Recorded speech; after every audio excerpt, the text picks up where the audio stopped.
Assalamualaikum, Bismillahirrahmanirrahim, beta. Hopefully, you will be well, having good spirits, enjoying your holidays, and just listening to lectures and doing your work accordingly. So, our today's lecture, as we had discussed, our play Merchant of Venus from Shakespeare, William Shakespeare. हमने बेटा ये जो play पढ़ा था, इसमें पूरी story मैंने आपको लेक्चर दी थी लेक्चर में दिया था, प्लॉट का जो सेटिंग थी वो समझाई थी, समरी हमने सम अप की थी, इसका थीम हमने पढ़ा था. So these all we had discussed in our earlier lecture.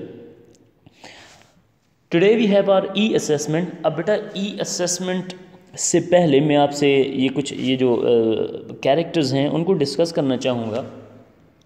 First of all you should know the main characters of the play. ठीक है. So here is the list of the play characters of the play. First of all बेटा हमारे पास जो antagonist है, जो villain है इस play में, वो कौन है? शायलॉक है. और शायलॉक एक कौन है? एक ज्यू है, एक ईसाई है. ठीक है. जो यूशर है, जो लोगों को इंटरेस्ट पे, सूद पे पैसे देता है और उनको एक्सप्लॉयट करता है, फिर ऐसी कंडीशंस रख के उनसे वो पैसों का इंटरेस्ट ज़्यादा लेता है. ओके. इसी के ही बरक्स बेटा हमारे पास एक और वेनीशियन कैरेक्टर है वीनस का. एंथोनियो एक ऐसा कैरेक्टर पोर्ट्रे किया गया है जो लोगों की मदद करता है, जेंटलमैन है, अच्छे अखलाक का मालिक है, अच्छी बात करता है, लोगों को पैसे देता है, उनसे कोई इंटरेस्ट नहीं लेता, उनकी मुश्किल में मदद करता है. सो ये दो कंट्रास्ट में जो कैरेक्टर्स हैं हमारे पास आते हैं. अच्छा, अब एंथोनियो और शायलॉक की जो राइवलरी है, जो एनिमिटी है बेटा, वो किस वजह से है कि एंथोनियो कहता है शायला की डीलिंग्स जो हैं वो हार्ड हैं. ठीक है.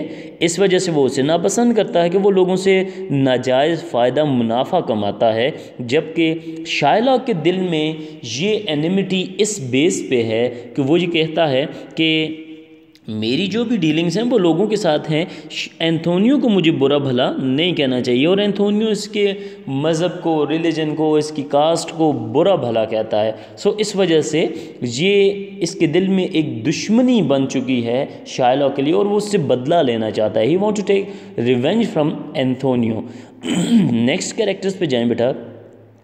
अच्छा, उससे पहले एक बात, जो इनका आपस में बॉन्ड तय पाता है, जो मैंने आपको पूरी स्टोरी बताई थी प्ले की, कि जब एंथोनियो और बोसेनियो शायलॉक के पास जाते हैं पैसे लेने, वो जो बॉन्ड लिखता है ना कि अगर इसने अपने टाइम पे मुझे पेमेंट वापस ना की तो मैं इससे क्या करूँगा, 1 पाउंड फ्लैश, 1 पाउंड गोश्त जो है इसका मैं काटूँगा इसके जिस्म के किसी भी हिस्से से. तो वो just because of this enmity, इस दुश्मनी के एवज वो ये बॉन्ड साइन करता है ताकि मैं इससे अपना वो बदला ले सकूं. Is it clear? अच्छा, और फिर बेटा क्या होता है, एंथोनियो जब वक्त पे पैसे नहीं लुटा सकता तो शायलॉक एक ही चीज़ पे इसरार करता है. वो इस बात पे इसरार करता है कि मैं इसके जिस्म से अब जो बॉन्ड था मैं उसको फुलफ़िल करूँगा, मैं अब इसके जिस्म से गोश्त काटूँगा. ठीक है. लेकिन क्या होता है कि इसको पोर्शिया जो थी वो ये चाहती है, Portia now desired Shylock to let her look at the bond. वो ये चाहती है कि इसके ये बॉन्ड पे नज़रसानी करे, अपना फैसले को रिवाइज़ करे. ठीक है. ये ख्वाहिश थी पोर्शिया की. अब बेटा नेक्स्ट हमारे पास जो दो कैरेक्टर आते हैं वो बोसेनियो और पोर्शिया है. First of all, who was Bassanio? He was kind and close friend to Antonio. ये एंथोनियो का क्लोज फ्रेंड होता है और इसी के लिए पैसे लेने एंथोनियो शायलॉक के पास गया था.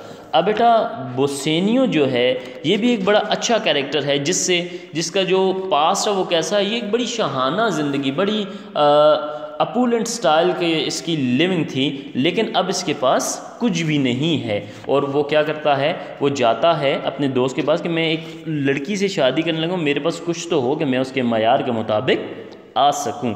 ठीक है. सो फिर बोसेनियो एक इंटेलिजेंट कैरेक्टर है, एक जेंटलमैन है. अब पोर्शिया कौन है? Portia was the only heiress of Belmont. Belmont की ये हायरेस है, बेलमोंट में ये रहती थी और वहीं पे ये अकेली वारिस थी, इसका और कोई भी नहीं है वारिस, और इसकी बहुत बड़ी जायदाद है बेटा, जिसकी वजह से यानी एंथोनियो के पास, बुसेनियो के पास तो कुछ नहीं है, लेकिन ये बुसेनियो को उसकी जो कैरेक्टर है उससे अपनाती है, ठीक है, that was the thing. So what happened next, Bassanio और पोर्शिया की आपस में शादी होती है, ठीक है। Then we came to the next characters, that is Lorenzo and Jessica. अब बेटा लोरेंजो और जेसिका कौन थे? Jessica was the only daughter of Shylock, Lorenzo was friend to Bassanio and Antonio. Antonio और बोसेनियो का दोस्त था लोरेंजो, और जेसिका शाइलॉक की अकेली बेटी थी, जिसने उसे महज सिर्फ इसलिए छोड़ दिया कि उसका बाप जो है वो सिर्फ पैसे का पुजारी था, वो पैसे का दीवाना था। he didn't had any concern with his daughter.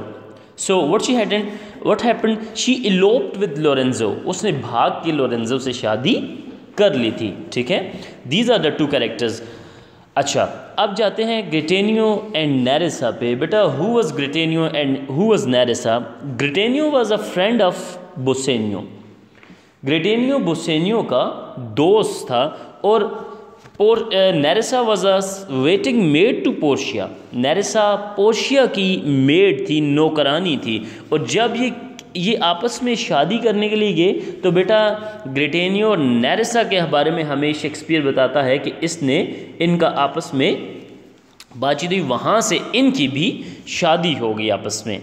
अच्छा, नेक्स्ट जो दो कैरेक्टर्स हैं बल्थसर और डॉक्टर बिलेरियो। अब बल्थसर और डॉक्टर बिलेरियो ये हमें प्ले में they never appeared in the play.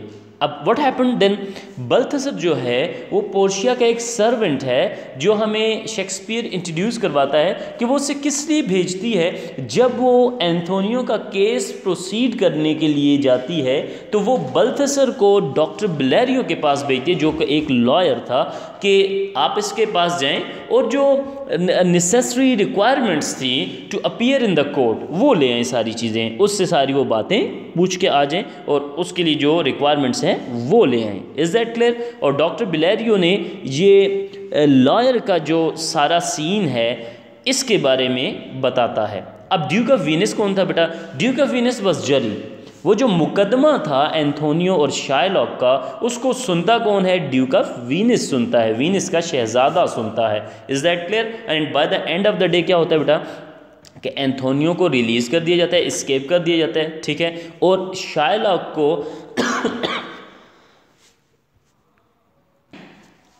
Shylock को क्या किया जाता है बेटा? इससे सारी चीज़ें फोर्टिफाई कर ली जाती हैं, फॉरफीचर हो जाता है, कब्जे में ले ली जाती हैं। By the end of the play what happened, what we see that Shylock had lost everything. So means it was a battle between good and bad, good and evil, ठीक है, civilized and uncivilized, greed and love, sympathy. यानी इस चीज़ की हमें इस पूरे play में बेटा आपस में एक जंग नज़र आती है कि एक तरफ जो हमारे पास एंथोनियो है वो क्या है, वो हमारे पास सिंपैथेटिक है। सो बेटा एंथोनियो हमें सिंपैथेटिक नज़र आता है, लविंग केयरिंग नज़र आता है, जेंटलमैन नज़र आता है as compare to Shylock. So these were the characters that we had to discuss, and I hope that you might have got the point what I want to deliver to you. बेटा इसी के ही relevance से now you will receive an e assessment, जो कि आपने 2 घंटों के टाइम में आपने रीसबमिट करवानी होगी। You will have 10 MCQs and you have to choose your best correct option. You might have gone through the play that I told you in my previous lecture, that go through it. If you had any confusion you had to ask me. Okay, now it's your time for e-assessment. I gonna send you the e-assessment, and that you'll have to send me back, okay, in just 2 hours.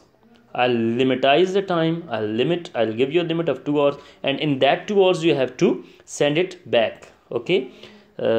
Till then, Allah Hafiz, best of luck for your e-assessment. Allah Hafiz ji.